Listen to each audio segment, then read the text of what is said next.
Yep, Justin Bieber just got dreads and it's going to circulate and go everywhere. Now, before the media pick it up, I'm going to quickly go over a few things so people actually know what's happening, and before the media just try and create controversy just for the sake of keeping an argument going. So, the big issue that's going to come up is cultural appropriation. Again, should white people have dreadlocks and are they African culture?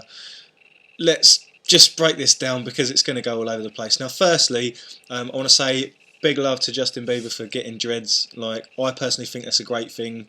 Hopefully now it's going to cause a little bit of conversation and dialogue about dreadlocks and how they don't smell. Like, I wash mine twice, maybe a week, twice every week or fortnight. There's no wax in them.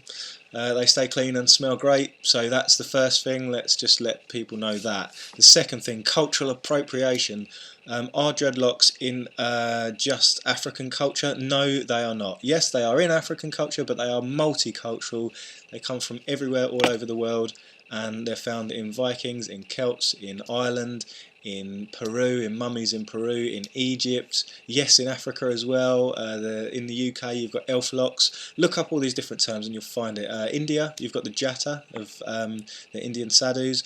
I'll put a link in the description below to the full article of Justin Bieber's dreadlocks, and also an article on the cultural concise history of dreadlocks in Europe and the UK. So you can see it's there as well. It is not just African culture. People need to get this into their head.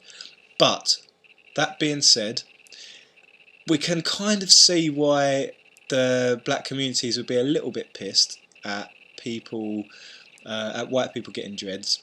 There's this idea of white privilege. Now, I don't think white people need to feel guilty for having dreadlocks. I don't think they need to feel shamed for having dreadlocks.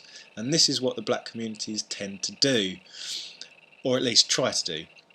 Now, the reason that they do feel a little bit miffed about it is when the girl from, I think her name was Zendaya, the black girl got her dreads, came out and got a racial slur. Well, it wasn't even a racial slur, it was just a slur against dreadlocks. White people get the same slurs, but it was something about her smoking weed and smelling like patchouli, which white people get too. But then when Miley Cyrus did it, it was edgy, it was cool, and it was the double standards in it. Now, this obviously it's a black girl and a white girl that have very different comments, so the black communities jumped on that and really wanted to push this idea of white privilege. Now, they're not necessarily wrong, but I think if you've got that sort of mentality where you're looking for the white or black differences, and it's very easy to put it on a white or black narrative, particularly in America. It seems to be rife at the moment.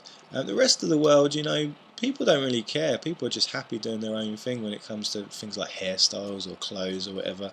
I know here in the UK, there's not really the black and white issue. I mean, there's double standards, certainly.